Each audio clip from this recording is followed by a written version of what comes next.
Yo, what's up, hoop heads from around the globe? This is Buzzer Beaters. I am Eddie Aparicio. This is my co-host, Anthony Toine Corral, and we are brought to you by GrumblingsMedia.com. And this is Warriors Talk, our Yes. weekly segment just to talk about the Warriors. That's- What we're going to talk about are, hey, this team right now is going through some hard times. They have been losing some games to some teams that they should be beating. And what's interesting in this process that since Jimmy Butler got hurt, they have gone 7-14 since Butler has gotten hurt. They're 7 games below 500. They were just about 6 games above 500 when Jimmy Butler left, and now they're 7 games below 500 since then, and now they're 1 game below 500, and have slipped from the 8th seed now to the 9th seed, and in danger going to the 10th seed. But I don't think that they're a lock to be in the play-in, no matter what, right? It's just a matter of positioning. So we're going to go ahead and talk about those losses. Then we're also going to talk about, Steve Kerr. What's his future with the Warriors? We'll talk about that. Is it in jeopardy, or is he going to stay? We'll find out. And we'll talk about that. The other thing is, LJ Cryer. He is an undrafted rookie from the University of Houston. He actually has been playing quite a bit, and last night's game we'll talk about that. But he's seems to be a hidden gem. Have they found a hidden gem in LJ Cryer? And the last but not least is the Warriors. They're right now in the 9th seed. They're going to be locked in to be a play-in team. How hard should they be fighting to get to the 7th or 8th seed, or the 8th slot for the play-in team? So anyway, so let's go ahead and get started here, Twan. So they've lost back-to-back games. The last 2 games. Last night's game was a heartbreaker, man. That was one of the worst losses I have seen this team have in quite some time. It was tough. And the thing is, the manner that they lost this game, against it wasn't Utah. It was who did they play last night? I forgot who they played. The Bulls. Yeah, the Bulls. Yeah, the Bulls. So they played the Bulls, but they lost the game before that against Utah. But they played against the Bulls, and they were up by 8 with 1:30 on the clock, and just anything that could go wrong went wrong. And then LJ Cryer, the aforementioned LJ Cryer, he had the opportunity to seal this game, with 2 free throws, and he missed the first one, and then made the second one, and that made a 3-point game. And then the one thing that was really alarming is that how this team came back was with 2 bad fouls by Al Horford and also Draymond Green. They're 2 vets that are on the floor, created the issues, and then they lost this game, right? And they lost last night's game, which I think at home, and that was a reality check of what is potentially to come, post the Curry era. So I want to get your thoughts on what you saw in these last 2 games. And then we'll go ahead and dovetail to the other topics. So what are your thoughts, man? So muscle memory is a hell of a thing. Muscle memory. Since 2014, 2015, we've had a hell of a ride. The Warriors have been a fantastic organization. They won 4 championships. They've been in numerous playoffs. Our expectation as a fan base has grown immensely. The value of the team has gone up. Like everything that could go well with the Warriors in the last 10 to 11 years. But what's fascinating to me is how quickly my body, my mind, how quickly I'm taken back to the way the Warriors were before Curry got there. And I can't help but look at that this way. I can't tell you, and Eddie, you know this as well as anybody, I can't tell you how many games the Warriors won back in the days that gave me false hopes. Oh my God, they beat that team. We're doing something. And then lose to 2 crap teams, and you're like, we suck. And so this is what this reminds me of. What this reminds me of is we just don't have the talent. We don't have the people. Draymond is a shell of himself. I could argue that it has become painfully obvious how much Curry's presence has helped Draymond. For sure. It is. And now, of course, Draymond's older. The style of play that he plays has impacted his abilities to do certain things. I can see him maybe thinking he's going to become more of a shooter now because he's a little more free flowing in his 3-point shots, where before he seemed very against it, like he wouldn't even take them. So at least now taking them. I think he had 3 or 4 3-pointers last night. I think he's 4 or 5 or 3 or 4. Dude, he's changed the way he shoots them. It's very obvious. You can see that he has worked on his outside shot and his mechanics are different. Correct. He has a lot more loft, a lot more arc in his shot now. It looks better, way better. But anyway, go ahead, bro. He does, but it has come at the expense of other aspects of his game. Yes. Like his how would I put this? His tenaciousness is not as evident as it was before. His ability to recover is not as good as it was before. So when I look at these two losses, yes, they are absolutely tough losses. The things that I'm trying to grab is I'm starting to compare players, right? I'm looking at, Pods, and I'm comparing him to Spencer, and I'm comparing him to LJ Cryer, and now I'm looking at Williams, right? And I'm comparing him with Gee. Nate Williams, yeah. He looks pretty decent. And I'm comparing him with Gee, and I'm trying, because I think that what we need to start identifying is, for example, I think Pods' position in this team is pretty solid, but we need to start looking at, are we going to keep Cryer, or are we going to keep Spencer?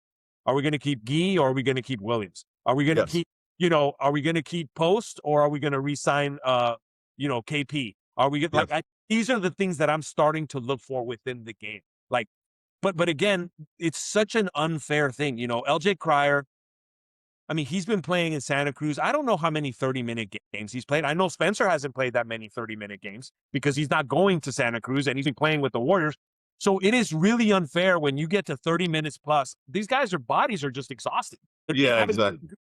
They have. Plus, it was a back-to-back game too. It was a back-to-back night, right? It was a back-to-back game. So when I look at LJ Cryer miss a free throw, yes, could I attribute that to nerves?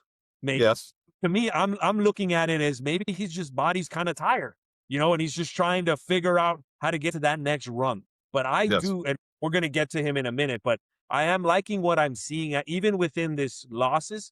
I'm liking what I'm seeing out of certain players, their energy, their ability, the things that they're doing. Draymond he's tough to watch right now. I can't help but think that when he's in, we're in a negative, net rating, right? And when he's out, he's play better. Yeah. And I don't want to think that way, right? I don't think he's that poor of a player, but I can't help but starting to see that. There's more chemistry when he's out. Everything seems to be moving a little bit better. I look at these things and I'm like, what do we do here? What do you make of that? So in short, tough losses, but my muscle memory kicks in, and what I start doing is I start looking at other aspects of the game. I no longer start considering winning and losing, because if you're a lifelong Warriors fan like Eddie and I are, then you know that there's other things you got to look at, because there's going to be a lot of seasons where you don't win crud, and you just want to see progress, and you want to see development, and you want to see, do we have something here, or do we need to trade for something? Then you start looking at other aspects of a team and start looking for nuggets there. And I find myself beginning to do that again. No, I agree with you. And it's, we talked about this in the last podcast that it's bringing me back to, before the Warriors dynasty emerged, where, the team was up and coming. They had some of these, wins and losses, and they beat good teams and they lose against bad teams. It's all kind of a process, and it was exciting to see this process kind of start emerging. Right. And that's what it takes me back to. It's like, okay, the dynasty is near the end. It's more than likely the end, but there is hope, because, Kristaps Porzingis actually played pretty well last night. He actually looks like, he could be something if he's healthy again. Yep. And then you got Jimmy Butler still on the team, for next year, and he's coming back from injury. Then you have 38-year-old Curry, who's not playing as a 38-year-old. He's still playing like, probably someone who's in his, early 30s. He's amazing. All right. He's been playing very well. You got Draymond Green, who's been ailing, but then you've had this emergence of some of these young bucks who are getting playing time now and are starting to showcase what they can do. And I got to tell you, Podziemski has actually impressed me a lot. He's gotten a lot better, man. I mean, he's always been confident. He never lacked in confidence. Yeah. He's shooting a lot better now. He handles the ball a lot better, and he's not doing the dumb turnovers as much. He still does it, but it's just not as much. And his passing has actually gotten pretty good too. He's actually looking like he's turning out to be a decent player with more playing time, right? But now we got to see how all these young bucks play when, the big guys come back, right? And that's what I think we talked about the last podcast is that, I think Kerr is trying to identify those guys, like you just said. Do we keep Post? Do we keep KP? Kristaps Porzingis? Do we, move off of Guy Santos? Do we go ahead and they already signed Guy Santos. Guy Santos to me is, I think, the guy who's improved the most out of all the young bucks, in my opinion, right? Then you got Moses Moody, who's been out, right? He's actually emerged too, but he's been out. He's been out with a wrist injury. Yep. Um, Yep. but and Pat Spencer has his moments. They all say again. Will Richards had a good rookie season. I was going to say. Absolutely. So that's what I'm saying. There's little glimmers of hope of, the supporting cast that could play and help, the older guys next year. And I think that's what they're playing for right now.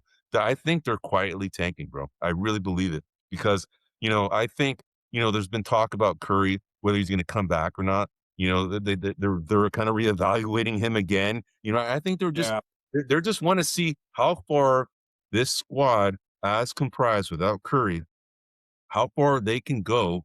And, they're getting valuable playing time. They're also getting a lot of exposure, right? In case they do some trades and they're getting a lot of meaningful minutes that will help them in the postseason. And, it depends on where they end up. If they end up, and also depends on where the Spurs end up, because I think secretly the Warriors want to play against the Spurs. And if the Spurs overtake, the Thunder to be the number one seed, which is still possible, man. It's possible. Well, Then the Warriors will be like, we'll go ahead and just play for the 8th seed, right? Yeah. Because I think they have a better chance against the Spurs than they do against the Thunder. So it really depends on how this all plays out. But I think that the Warriors right now are quietly tanking, and they will continue to do this unless the Spurs, unless they have a matchup against the Spurs, and that's when they bring Curry. I think they need to bring Curry at some point, and just to kind of see how he plays with Kristaps Porzingis and the cast who's gotten a lot of minutes and how they all play together. That needs to be seen, right? Because that will help finish the evaluation process that the coaching staff, I think, is doing right now to assess who they're going to keep and who they're going to go ahead and trade in the offseason. So that's my call. Yeah, no, good call. I agree with you. And really, the only incentive the Warriors have is, for those that don't know, if you're the 7 or 8 seed, you win 1 and you're in. Yes. If you're a 9 or 10 seed, you have to win 2 to get twice. Yeah. And actually, if you're an 8 or 7 seed, you have to lose twice to get out. Correct. So unless that really matters to them, which, remains to be seen, I think that you're right. I think Curry could play yesterday, but I think they're just taking it slow with him. Yeah. Because what's there to gain? There's nothing to gain right now. No. Unless you really, really want that 8th seed as opposed to the 9. And I don't know if it's worth it. I don't know if it's worth it. And the development of these players is going to be fascinating, not only this season, but into next season. And I think that development is a big kind of segue into Steve Kerr and how he wants to play. Look, I've been thinking about this quite a bit. The Warriors' style of play was very much reminiscent to the Spurs' style of play, and that style of play was a motion offense that required the basketball IQ of multiple players. Yes, and we don't have those players anymore. And frankly, those players are hard to get. And I think that if we continue with that model of offense, we're going to hurt ourselves because we don't have those people. And the people that do understand that offense are getting old and they're not as productive as they used to be. I agree. And I have not seen a lot of signs of Kerr kind of manipulating the team towards its strengths. And a prime example, LJ Cryer yesterday was he was playing well. Yeah. And never made it into the overtime. Now, he might have been tired. He might have not been. But to me, I'm like, why don't you just play him? The guy earned it. Play him. And I'm sure Kerr has his reasons. But to me, I'm just looking at this like, we know what Spencer has been doing. We know what Pods can do, which, by the way, I wanted to kind of talk really quick on Pods.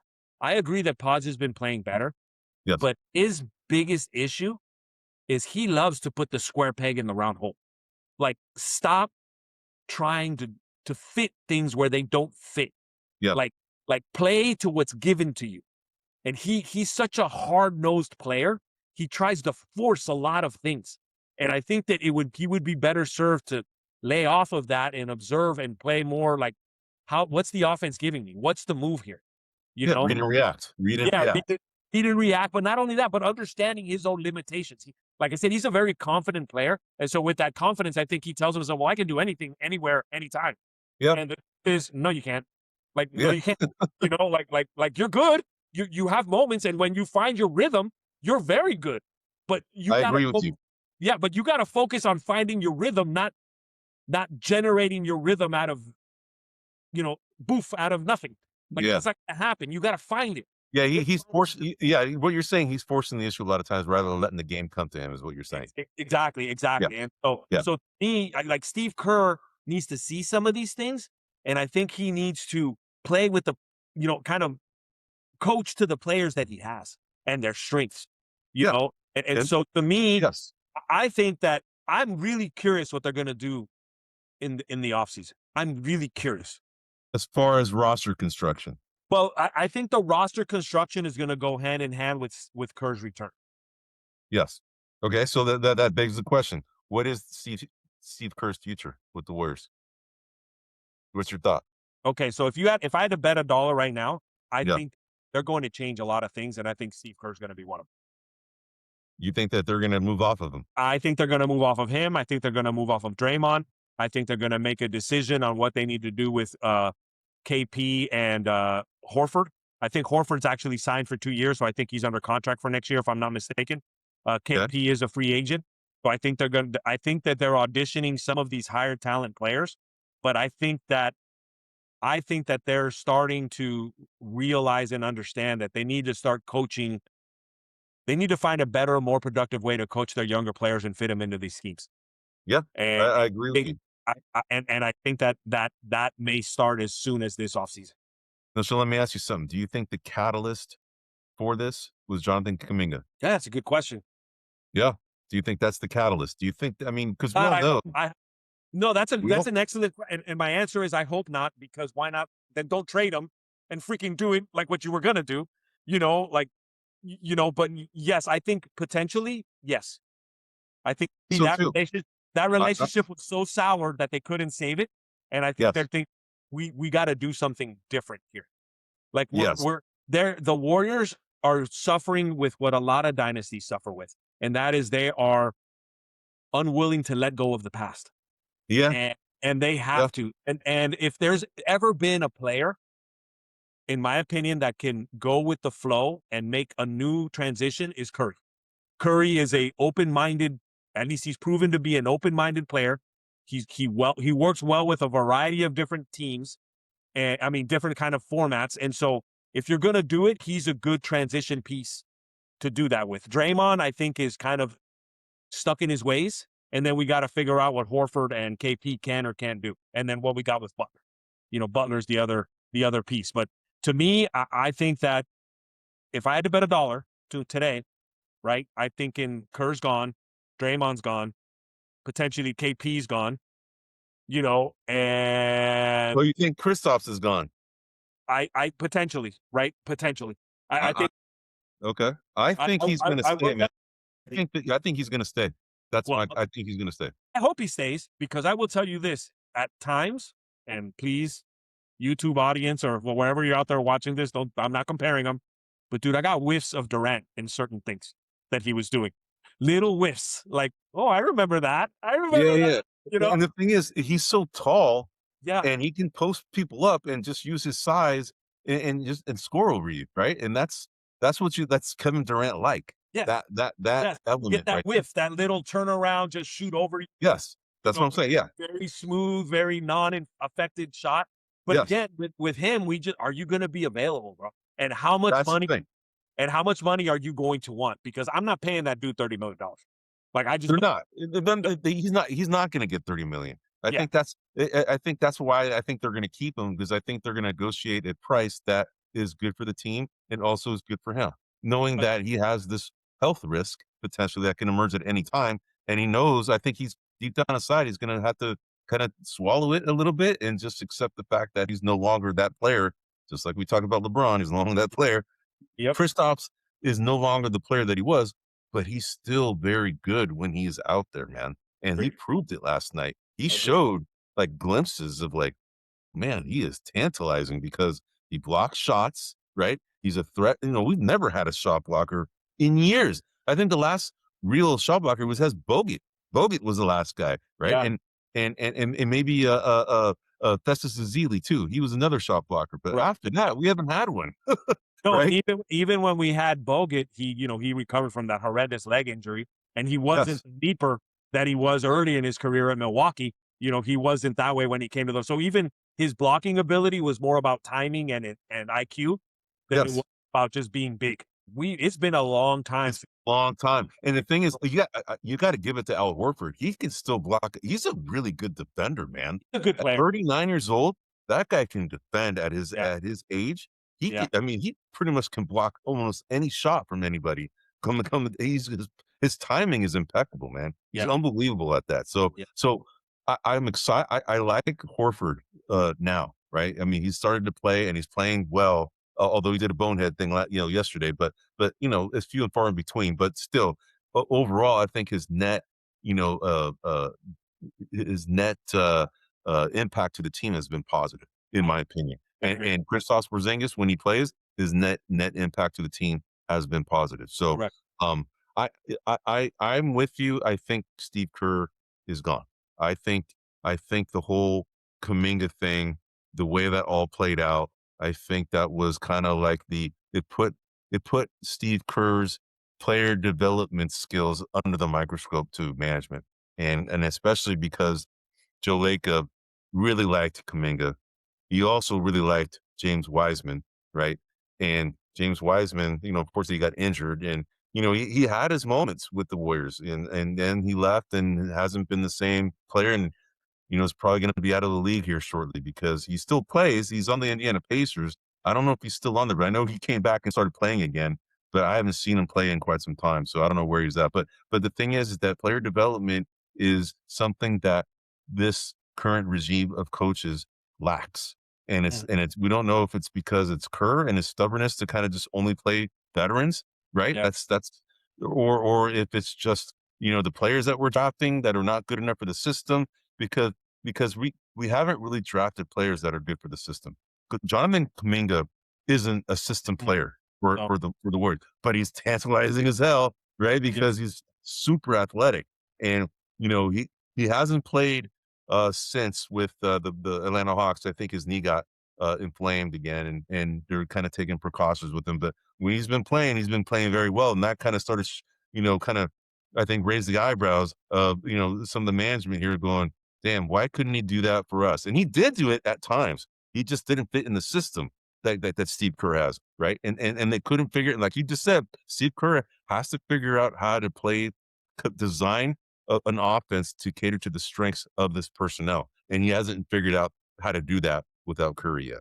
And that's probably why they're going to move off of him. That's I yeah, think the reason. yeah. No, no. Good point. And one thing that I would say, I don't know how good he is with contracts, and I don't know how good he is with people, but Dunleavy has a little bit of an eye for talent. Yeah, Uh, I agree with you. yeah, Will Richard has been a good pickup. You know, uh, Absolutely. Williams here is pretty. Quentin Post. Quentin Post has been good. Yep. LJ Cryer's looking like maybe we got something there. Yes. He's had a pretty good eye, with the exception of the Australian kid that we drafted. Oh, yeah, Alex Tui. Alex Tui. Yeah, and now he's released or he's no longer with the organization. No. Outside of him, but again, I heard that was a large influence from Bogut because that was Bogut's part owner, or he has something to do with that Australian team, and Yes. he was guiding them to potentially draft him. So maybe that had something to do with that.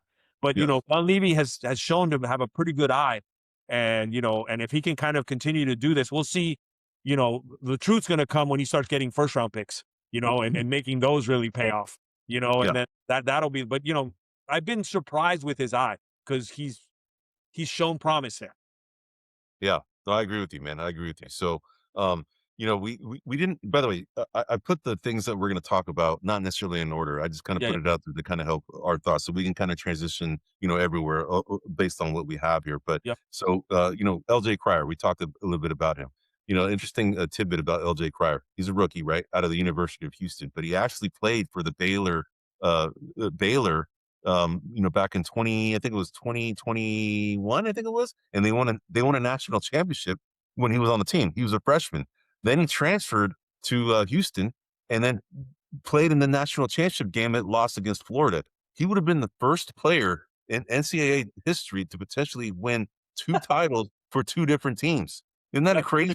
That is pretty Cool. That's a cool little tidbit, man. I mean, so I got to tell you, when he played for Kelvin Sampson. What's interesting about the Houston Cougars, and remember, our favorite player that we, our favorite player is Olajuwon, who came from the Houston Cougars, right, from back in the day, and he was the number 1 pick, and he was awesome, man. And the thing is, they haven't really been a powerhouse in the NCAA until recently, until Kelvin Sampson took over, right? And now they're always kind of near the, always battling. But what's interesting about players that come out of the University of Houston, so the guys that I can tell you that are in the NBA that I can remember, Quentin Grimes is one of them. He's actually turned out to be a pretty decent player. He plays for the Philadelphia 76ers.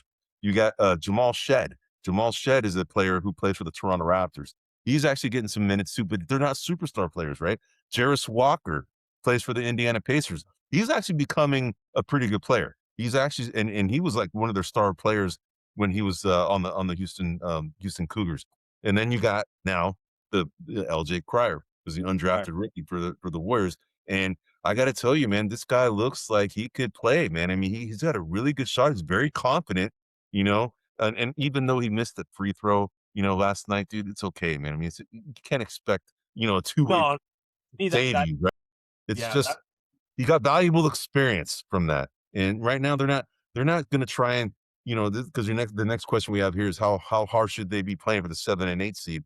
I think the only way that they're going to play hard for the 7 or 8 seed is if this current bunch of players that they have right now that lost the last 2 games pretty badly, if they can figure it out and start winning, without Curry. And if they are able to climb to the 7th or 8th seed, then I think that's when Curry gets unleashed. And I think that's when, because now they have a shot, right? Especially if they're playing against freaking the San Antonio Spurs. Because if they play Oklahoma City Thunder, it's a wrap. The Thunder have their number this year. They can't beat the Thunder. They might have a shot against, the Nuggets. They might, right? It's a matchup thing. It just, they play Houston. They play Houston pretty good in general, right? They play the Timberwolves pretty good in general, but they against the Thunder, it's a wrap. They have no shot, right? That's a bad matchup for them because they're not athletic, which is our kryptonite, right? That exactly. Long athletic teams are a problem for the Warriors. The promise with both the Spurs and the Nuggets is that they're a center-focused team, and for the first time in a long time, we've got 3 legit big men in Horford, KP, and Post that can get in there and at least challenge. And Post, give him some problems. Yeah, Post's defense has been better. He's been a little bit more vocal. I like the way his demeanor is developing. So I think we might have something there. Big men tend to take longer to develop. I don't know if that's true anymore, but historically that's been true.